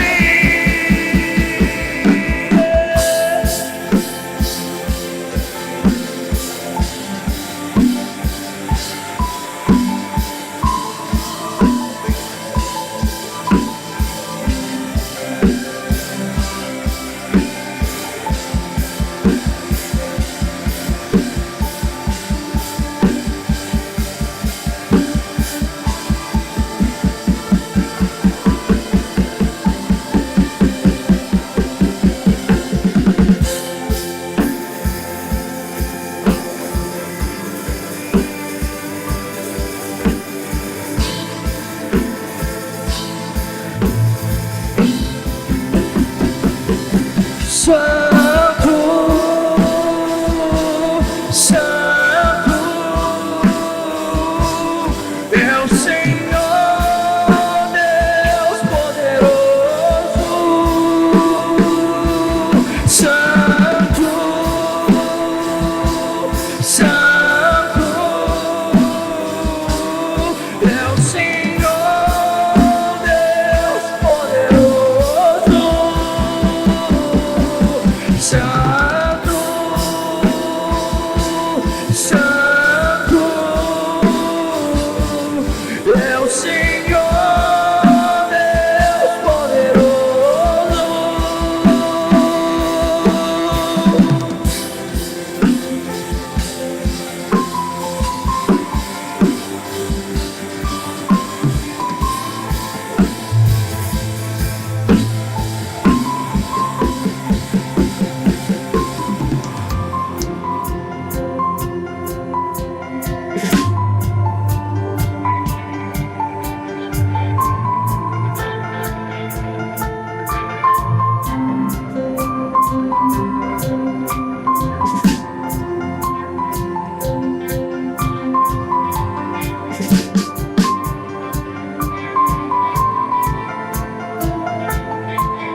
incenso dia e noite, noite e dia.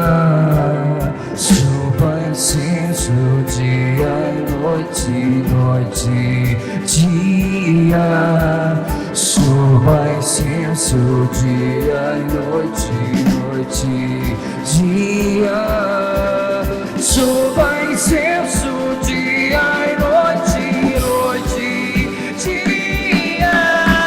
Suba incenso dia e noite, noite e dia. Suba incenso dia e noite, noite e dia. Suba incenso dia e noite.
Já pisou o santo dos santos em outro lugar, não sabe viver onde estiver, clama pela glória, a glória de Deus.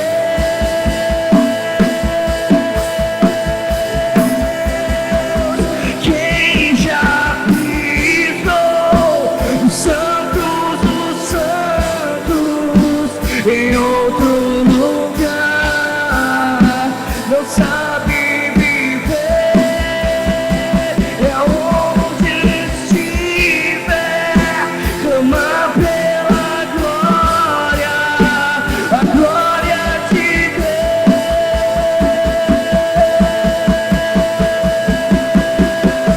Quem já pisou o santo dos santos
pela glória, a glória de Deus, a glória de Deus.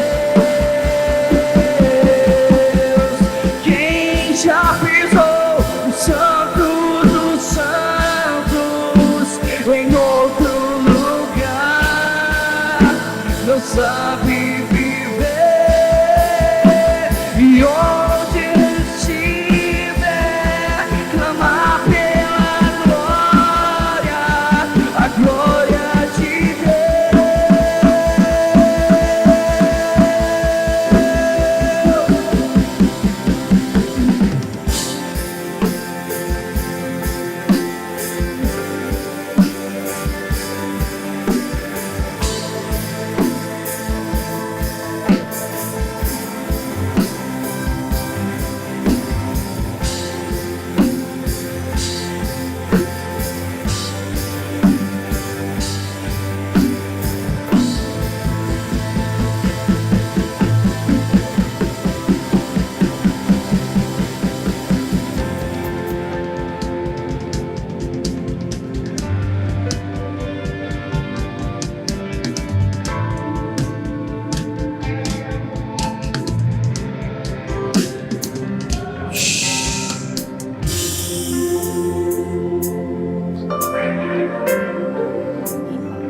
Sabe, existe um lugar que o Senhor preparou para aqueles que entendem o seu chamado no altar. Altar, isso. Pode ter fogo estranho, pode ter de tudo, mas quando nós entendemos o altar do Senhor, nós entendemos o que está sendo liberado nos ambientes.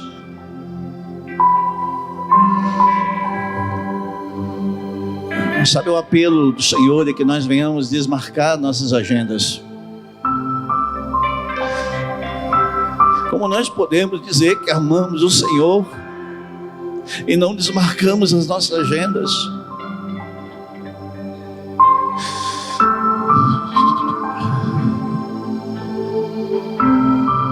Nós estamos tão preocupados com as nossas coisas e nós dizemos que amamos o Senhor.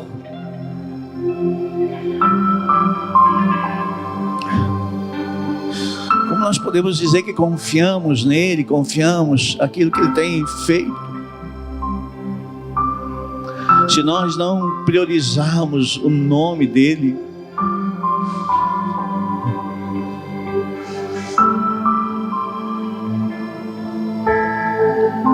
Nós podemos.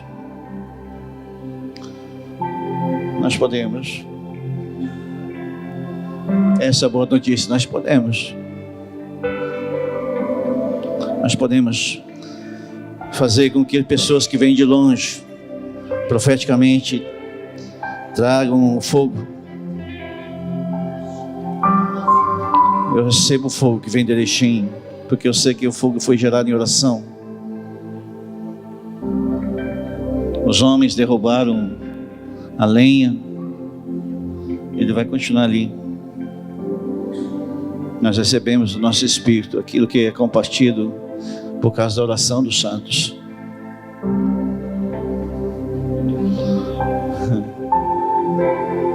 Sacerdote, Senhor.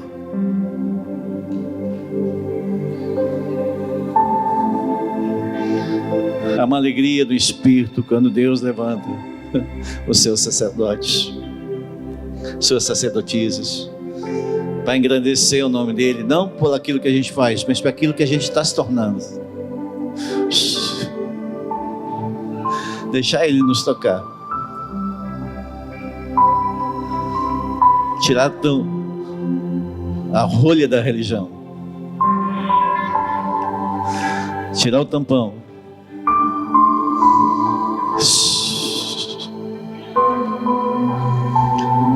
Aleluia. Quem está feliz o bastante para ofertar? Então, você está feliz o bastante para ofertar? Eu estou feliz bastante para ofertar. Eu só preciso só achar minha carteira. Não sei onde está.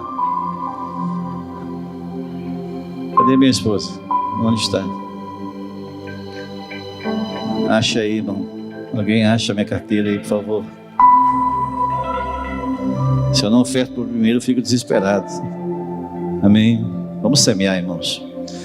Nenhum profeta sai daqui sem honra. Todos saem honrados daqui. Nós não precisamos nem pregar para isso. Nós só precisamos obedecer. Minha carteira está aí? Isso, oferta aí por mim.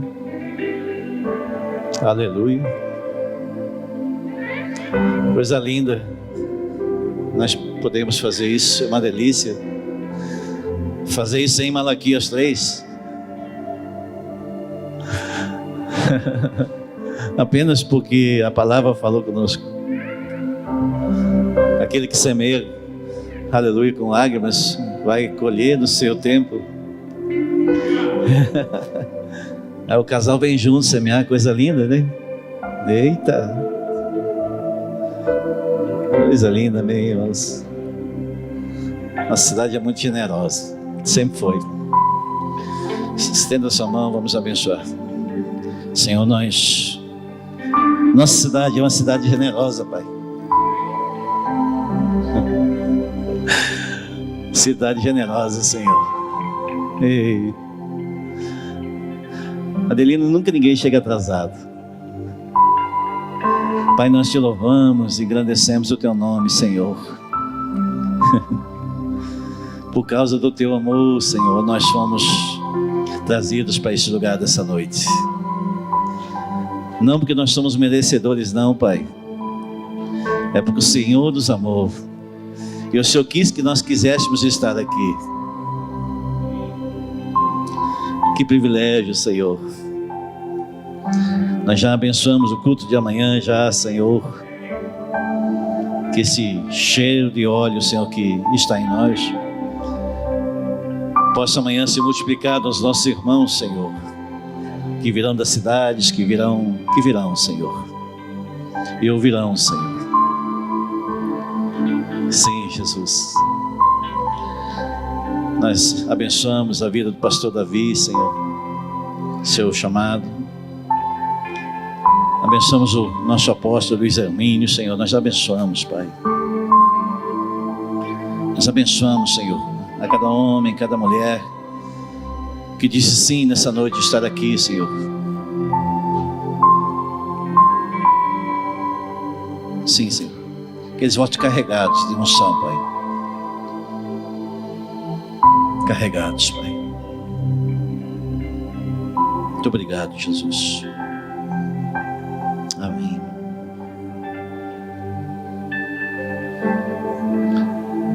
Que o Senhor te abençoe e te guarde, te leve na doçura da sua presença. Você que veio das cidades, que volta em seguranças, guardadas. Que o Espírito Santo prospere os ministérios. Prospera, pastor Abel, pastora Cíntia, prospera. Muito além das massas. É aquilo que o Senhor quer fazer quando nós somos amassados pelo seu Espírito. Há um outro tipo de alimento que o povo espera.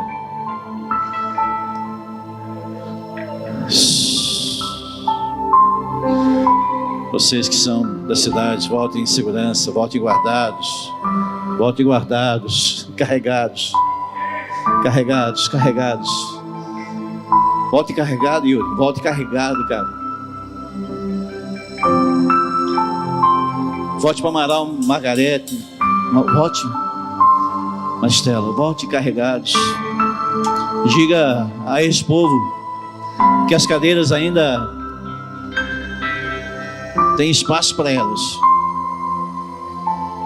Diga para o teu irmão que existe um lugar para elas no coração de Deus. Alguns estão desesperançados, que precisam que você diga a elas: nós podemos.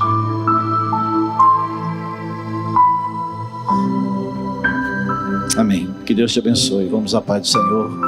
Se você quiser fazer um lanche aí na cantina missionária, ela tem alguns propósitos, passa ali, fica na comunhão. O pastor Davi trouxe uns livros,